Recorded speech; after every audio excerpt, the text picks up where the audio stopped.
Hello learners, welcome to my channel Enlighten Knowledge. आज हम discuss करने जा रहे हैं बेसिक इकोनॉमिक प्रॉब्लम्स के बारे में। ये बहुत इंपॉर्टेंट टॉपिक है आपका।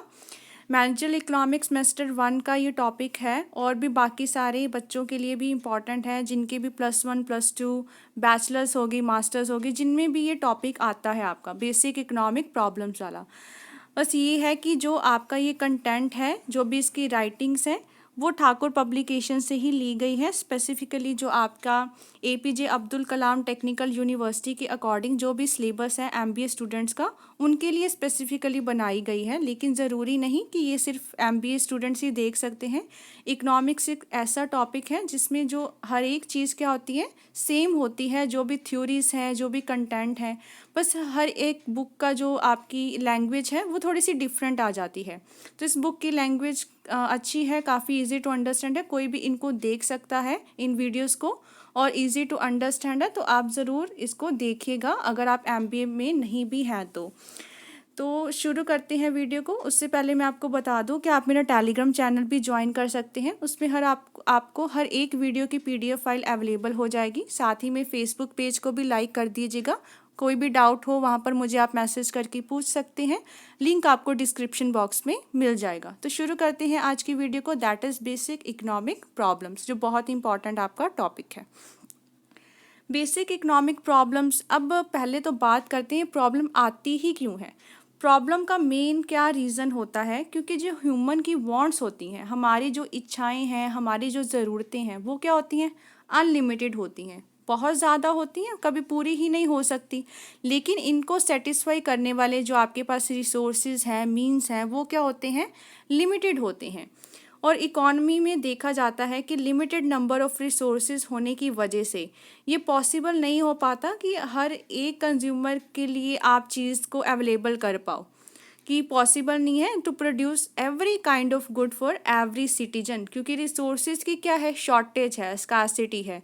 जिस वजह से क्या होता है कि आप हर एक पर्सन की, हर एक सिटीजन के लिए अलग तरीके से काइंड्स ऑफ गुड्स को नहीं बना सकते।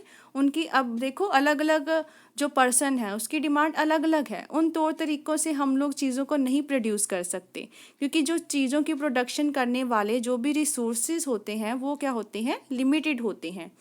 Due to the limited available resources के लिमिटेड होने की वजह से, जैसे कि लैंड हो गया, लेबर, कैपिटल, इनके लिमिटेड होने के कारण क्या होते हैं, इनके अलग अलग अल्टरनेटिव यूजेस भी हैं। अल्टरनेटिव का मतलब क्या है कि इनके अलग अलग जो हैं वो डिफरेंट यूजेस भी होते हैं।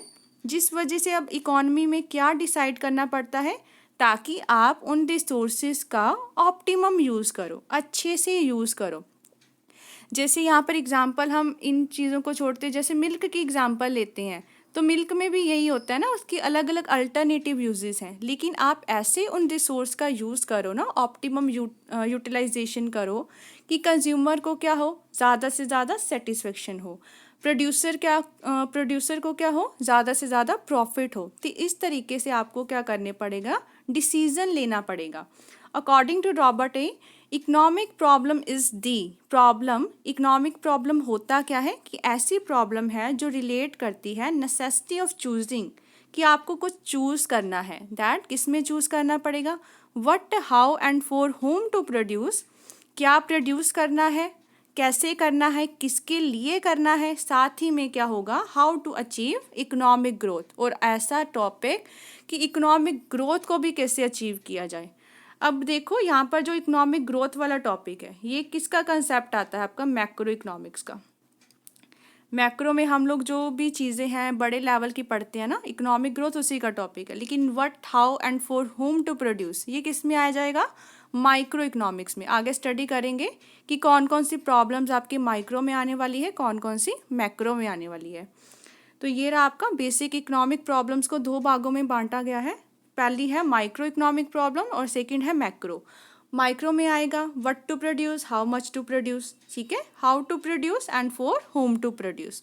और मैक्रो में आपके बड़े इश्यूज आएंगे, जैसे फुलर यूटिलाइजेशन, रिसोर्सेज का अचीव कैसे किया जा सके, हाउ टू अटेन एफिशिएंसी, क्षमता कैसे पूरी तरीके से आ सके प्रोडक्शन और डिस्ट्रीब्यूशन में, how to accelerate economic growth, कि इकोनॉमिक ग्रोथ को कैसे बढ़ाया जा सके, उसको एक्सेलरेट किया जा सके। अब एक एक करके इनको पढ़ते हैं।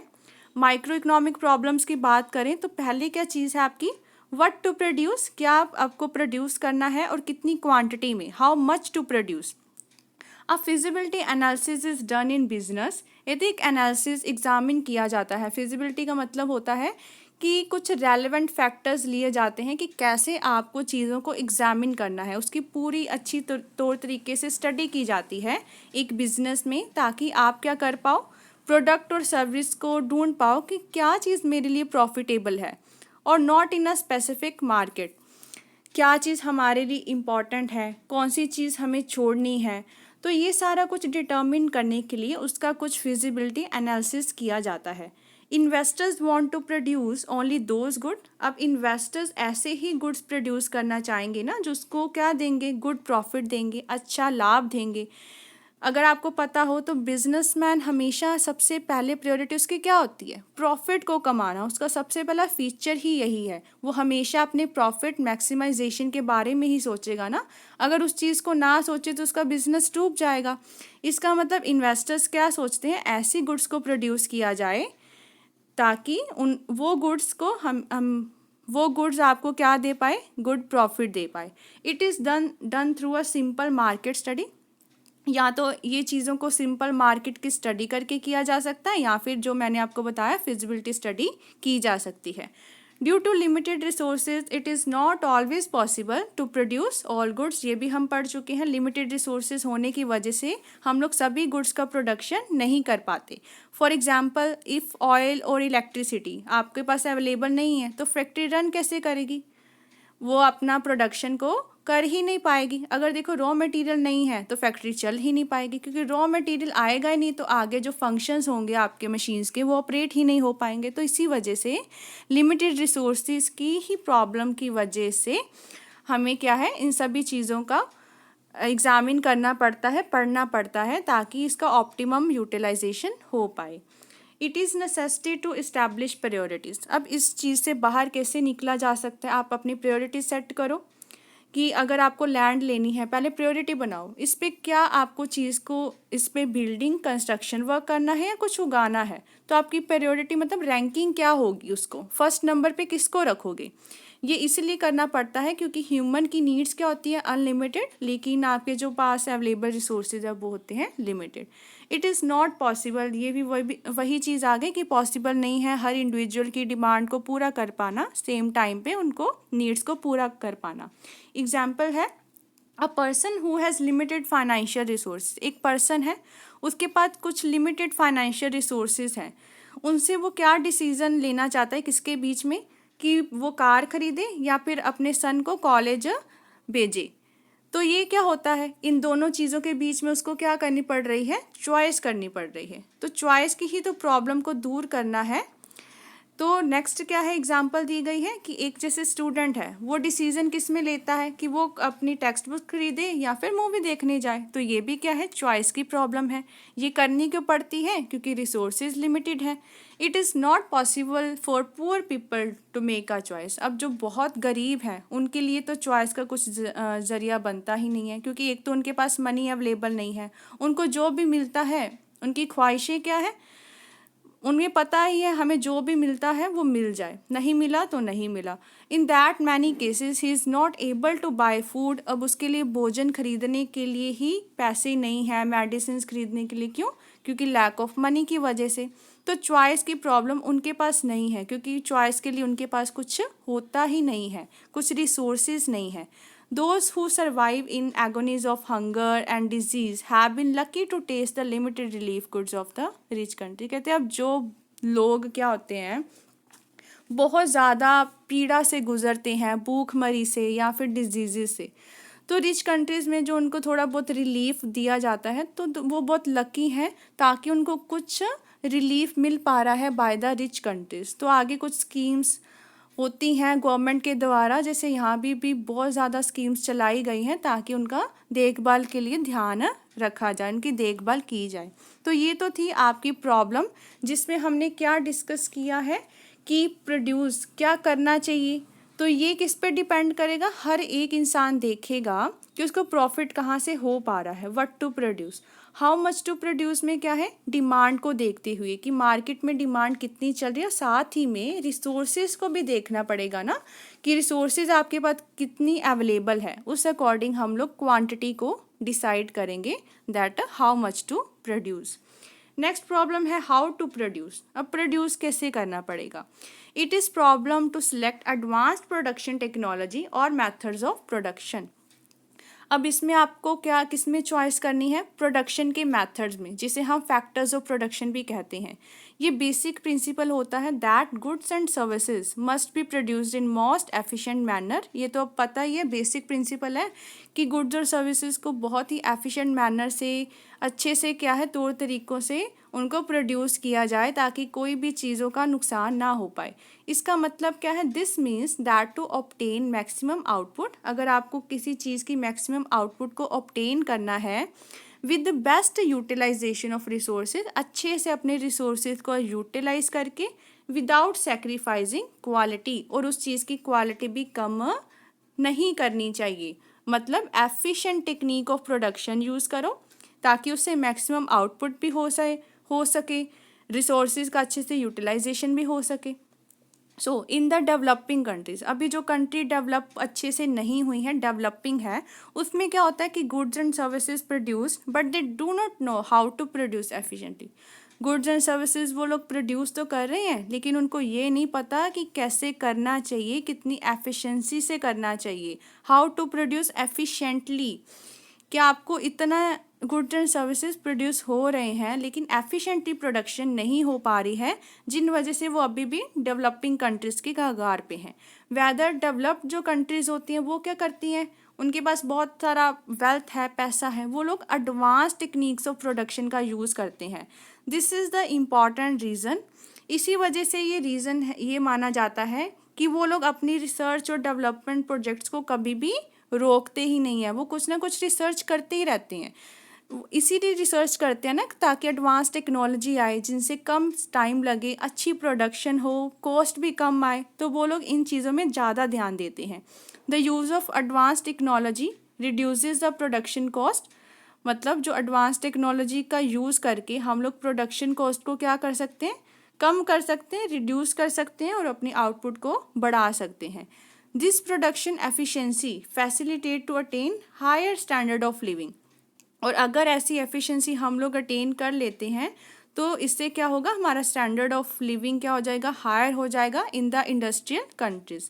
It is cheaper to use machine in comparison to employ workers. देखो डेवलप कंट्री में क्या माना जाता है कि जो मशीन्स है ना, उनसे आपका जो खर्चा है, कॉस्ट है, वो कम आएगा, ना कि एम्प्लॉय वर्कर्स को कर कंपैरिजन अगर उनके लिए किया जाए। लेकिन कहीं ना कहीं हमारी जो डेवलपिंग कंट्रीज़ होते हैं उनकी मजबूरी हो जाती है कि वेल्थ की कमी होने की वजह से, क्योंकि एडवांस टेक्नोलॉजी जो है ना वो बहुत महंगी होती हैं, इस वजह से इन डेवलप्ड कंट्रीज़ में क्या है, many commercial and services activities भी क्या है की जाती हैं, लेकिन वो ना उनकी अनएम्प्लॉयमेंट को हैम्पर नहीं करती। इसका मतलब क्या है, जो अनएम्प्लॉयमेंट वो लोग क्रिएट नहीं करते हैं, लोगों को बेरोज़गार नहीं किया जाता, वो इतनी अच्छी तरीके से सारा कुछ काम करते हैं। अब देखो यहाँ पर अगर किया जाए, अगर यहाँ पर हमारे डेवलपिंग कंट्रीज़ में सारा के सारी मशीन से ही काम किया जाए तो लेबर कहाँ जाएगी, लेबर क्या हो जाएगी, अनएम्प्लॉयड हो जाएगी, बेरोज़गार हो जाएगी। तो यहाँ पर हम ये सारी टेक्निक्स का इस्तेमाल नहीं कर पाते हैं। जापान में क्या है, वो लोग रोबोट्स का बहुत ज़्यादा यूज़ करते हैं फैक्ट्रीज़ में, हॉस्पिटल्स में, ऑफिसेज़ में। क्यों? क्योंकि उनके पास शॉर्टेज है मैन पावर की, ह्यूमन रिसोर्सेज की शॉर्टेज है उनके पास।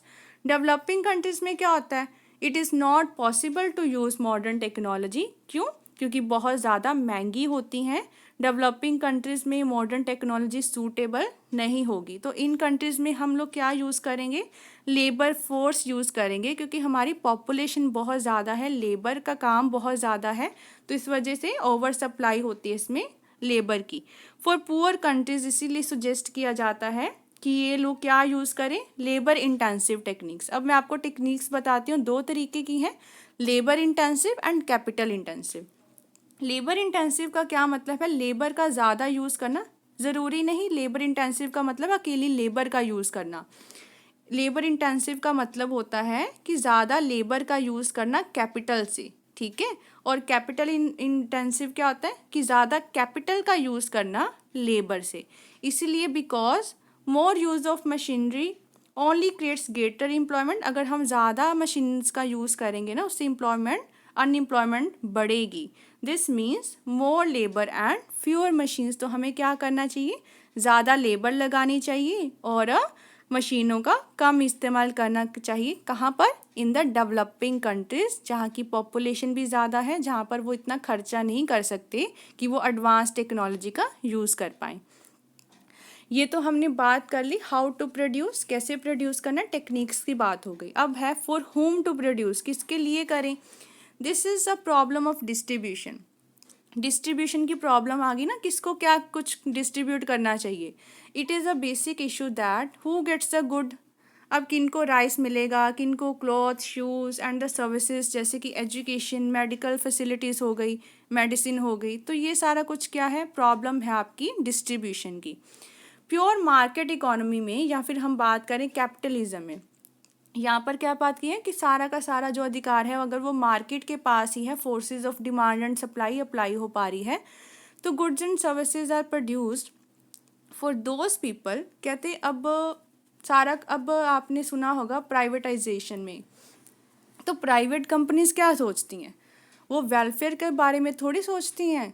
वो तो सिर्फ ये सोचती हैं कि हमारा जो है, हमें ज़्यादा से ज़्यादा प्रॉफिट कहाँ पर मिल पा रहा है। तो इस वजह से वो क्या सोचेंगे, उनके लिए प्रोड्यूस करेंगे ना जो लोग पहले से ही अमीर हैं, ताकि वो उनकी चीज़ें खरीद पाए। So they will produce for those people who are financially strong, जो बहुत ही फाइनेंशियली स्ट्रॉन्ग हैं, and are willing to purchase them, और उनकी बनाई हुई गुड्स को खरीद सकते हैं। It is clear that rich people purchase more goods and services than the poor.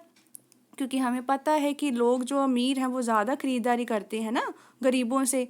Rich people having, उनके पास ज़्यादा कार्स हैं, हाउसेस हैं, डिज़ाइनर क्लोथ हैं, ज्वेलरी है। उनकी जो चिल्ड्रंस होते हैं, बहुत बड़ी बड़ी यूनिवर्सिटीज़, अच्छे अच्छे रिस्पेक्टेड एडमायर्ड यूनिवर्सिटीज़ में वो लोग पढ़ते हैं। तो इसका मतलब उनकी परचेजिंग पावर बहुत ज़्यादा होती है। कुछ भी चीज़ों को ख़रीदने की जो पावर है, क्षमता है, बहुत ज़्यादा होती है। उनसे जिन डॉक्टर से वो लोग इलाज करवाते हैं वो बड़े मशहूर होते हैं, फेमस होते हैं, और उनके पास मैक्सिमम परचेजिंग पावर होती है। इन द अदर हैंड, अगर पुअर पीपल की बात की जाए तो वो क्या करते हैं, दे purchase goods and services depending upon the purchasing power. तो वो ऐसे गुड्स एंड सर्विसेज खरीदेंगे अपनी परचेजिंग पावर को देखते हुए। A number of people are not able to eat 3 times a day. अब यहाँ पे बात क्या की गई है कि बहुत लोग ऐसे हैं जो 3 टाइम का खाना भी नहीं उनको नसीब होता है। सर्टेन रीजन्स, जो कि अफ्रीका में अगर बात की जाए तो लोग ना वहाँ पर बहुत दिन तो भूखे ही रहते हैं, जिनको एक वक्त का खाना भी नहीं मिलता। तो वो उनके दिन रखे हुए हैं, अल्टरनेटेड डेज पे वो लोग खाते हैं। पुअर कंट्रीज़ में बहुत सारे जो बच्चे हैं वो मर जाते हैं भूख से, माल न्यूट्रिशन की वजह से, क्योंकि उनको न्यूट्रिएंट्स नहीं मिल पाते। Businessman do not provide goods and services for charity. अब जो बिजनेसमैन होते हैं वो चैरिटी के लिए कुछ देते ही नहीं हैं फ्री में। क्यों? अगर वो देने लग गए तो क्या होगा, उनका बिजनेस क्या है, ठप हो जाएगा, रुक जाएगा। But in other economic system, अगर दूसरे इकोनॉमिक सिस्टम की बात की जाए तो distribution of goods and services जो है वो गवर्नमेंट के द्वारा कंट्रोल की जाती है for welfare of poor people. तो जैसे कि यूएसए की बात की जाए, यूनाइटेड स्टेट्स ऑफ अमेरिका की, जिनमें क्या होता है, ओल्ड पीपल को पेंशन्स मिलती है, बच्चों को फ्री एजुकेशन दी जाती है, और भी बहुत सारे बेसिक नेसेसिटीज़ उनको फैसिलिटीज़ प्रोवाइड की जाती है। तो इस वजह से हम लोग क्या कर सकते हैं, पॉवर्टी को थोड़ा सा, पुअर लोगों की हेल्प की जा सकती है। सोशल प्रोग्राम्स गवर्नमेंट के द्वारा रन किए गए हैं ताकि हेल्पफुल हो सके ना मार्केट इकोनॉमी को स्टेबिलिटी पे लाने की। The short coming of the free market economy. अब क्या होगा, मार्केट इकोनॉमी का शॉर्ट कमिंग क्या होता है कि वो सिर्फ और सिर्फ अपने प्रॉफिट के बारे में ही सोचते हैं। इसीलिए गवर्नमेंट का रोल यहाँ पे बहुत बड़ा हो जाता है ताकि वो हेल्प कर पाएँ गरीब लोगों की। Due to the shortage of funds की शॉर्टेज की वजह से क्या होता है, जो पुअर कंट्रीज़ होती है वो ज़्यादा फैसिलिटीज़ प्रोवाइड नहीं कर पाती अपने पुअर सिटीजन्स को, पुअर लोगों को। तो इसका मतलब फॉर होम टू प्रोड्यूस में हमने ये देखा कि अगर हम कैपिटलिज्म की बात करें, अगर सिर्फ और सिर्फ मार्केट ही संभालती है सारी इकोनॉमी, तो वो सिर्फ रिच पीपल का ही ध्यान देगी।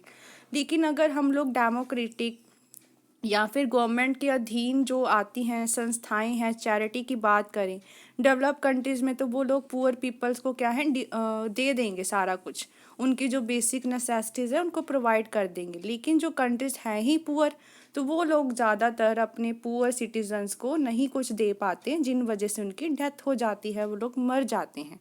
तो ये आपका इकोनॉमी के अकॉर्डिंग ही ये जो प्रॉब्लम है उनको सॉर्ट आउट करना चाहिए कुछ ना कुछ करके।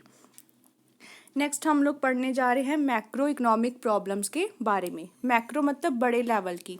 तो सबसे पहले है how to achieve fuller utilization of resources, कैसे अच्छे से यूटिलाइजेशन की जाए रिसोर्सेज की। Firstly the economy must select the level to which it wants to utilize its resources. सबसे पहले क्या करना पड़ेगा, इकोनॉमी को अपना लेवल ध्यान में रखना पड़ेगा कि किस लेवल तक उसको अपनी रिसोर्सेज का अच्छे से यूटिलाइज करना है। For example, if the economy decide to the extensive of its mineral resources, अगर इकोनॉमी सोचती है कि हम लोग कुछ मतलब मिनरल रिसोर्सेज का यूज़ करें, उसको एक्सट्रैक्ट करने की कोशिश करें, जैसे coal, iron, petroleum in the present time, then the availability of those resources in the future will go down. मतलब क्या है, अगर हम लोग अभी में प्रेजेंट टाइम में ही अपने मिनरल कोल के रिसोर्सेज का इस्तेमाल कर लेंगे, मतलब फ्यूचर के लिए वे चीज़ें क्या रह जाएंगी, कम हो जाएंगी, they will go down. On the other hand if these resources are carefully used in the present, अगर इन रिसोर्सेज का आप लोग क्या करो, प्रेजेंट में ही केयरफुली यूज़ करो, ताकि फ्यूचर के लिए आप इन चीज़ों को क्या कर सको, बचा कर रख सको। इसको ज़्यादातर हम लोग क्या कहते हैं, सस्टेनेबल डेवलपमेंट। सस्टेनेबल डेवलपमेंट का मतलब ही होता है कि आप लोग चीज़ों का इस तरीके से इस्तेमाल करो ताकि जो फ्यूचर जनरेशन है ना, वो भी उन चीज़ों का लाभ उठा पाए, आप फ्यूचर के लिए भी कुछ ना कुछ बचा कर रख पाओ। दस हर इकोनॉमी को सिलेक्ट करना चाहिए द लेवल कि कहाँ तक उसको रिसोर्सेज को यूज़ करना है, यूटिलाइज करना है। ये नहीं है आपके पास रिसोर्स दे दिया, सारा का सारा ख़त्म कर दिया, आगे के लिए कुछ बचेगा नहीं ना। इस वजह से अच्छे से यूटिलाइजेशन करना बहुत ज़्यादा इम्पॉर्टेंट हो जाता है। एवरी इकॉनमी इज टेकिंग, कहते हर इकॉनमी बहुत ज़्यादा स्टेप्स ले रही है ताकि इनवॉलेंट्री अनएम्प्लॉयमेंट क्या होता है अच्छे, इसका मतलब ये होता है कि लोगों को ना काम ही नहीं मिल पा रहा है।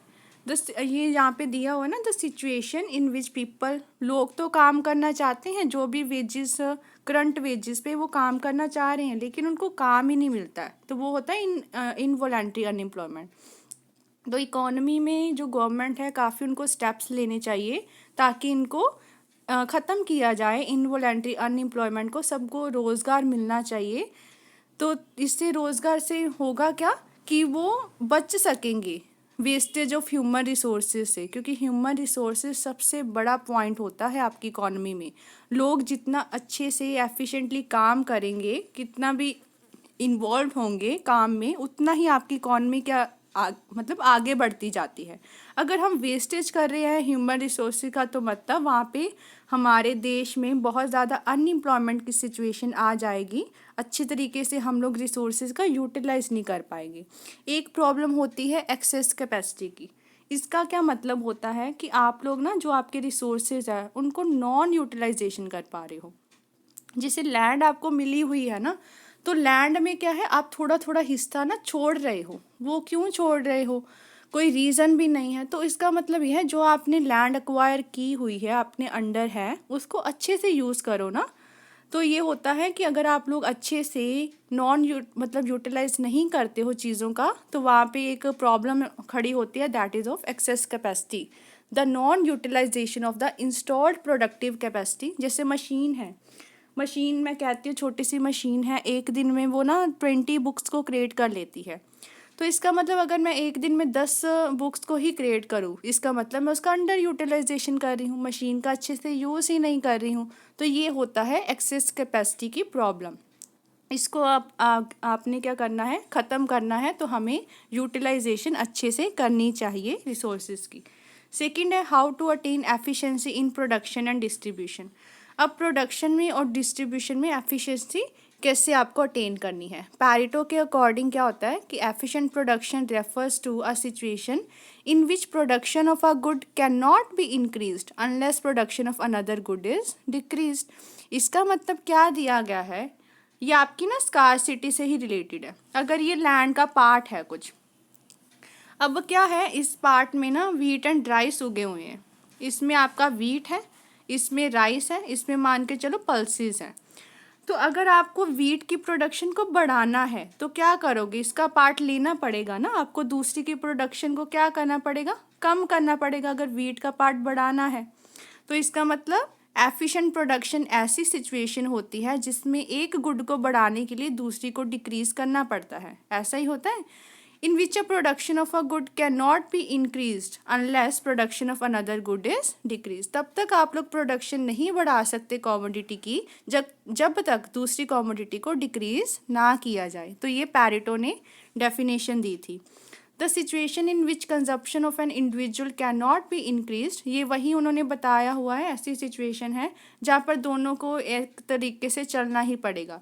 तो पैरेटो एफिशिएंसी सिचुएशन है in which it is not possible to make someone better off without making someone worse off. कहते पॉसिबल ही नहीं है कि एक बंदा बेटर ऑफ हो जाए, उसके लिए दूसरे बंदे को वर्स ऑफ होना ही पड़ेगा, दूसरे बंदे को अपनी जो चीज़ें हैं उसको घटाना ही पड़ेगा। जैसे मैंने आपको लैंड की एग्जांपल दी है, ये आइडियल सिचुएशन मानी जाती है, हर इकोनॉमी इस चीज़ को अचीव करना चाहती है।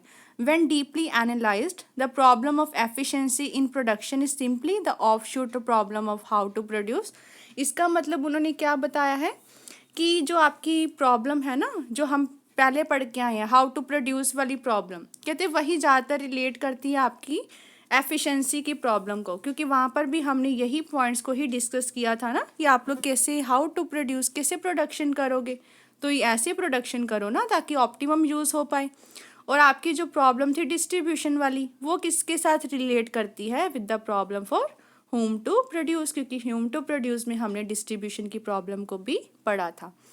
तो ये तो थी आपकी दो। सेकंड थर्ड है आपकी how to accelerate economic growth, कैसे बढ़ाई जाए। Increase in production is one of the main problem of economy. कहते प्रोडक्शन एकदम से जब बढ़ती है तो वो प्रॉब्लम हो जाती है इकोनॉमी के लिए। Normally this problem is considered as, normally इसको क्या कहा जाता है, इकोनॉमिक ग्रोथ प्रॉब्लम।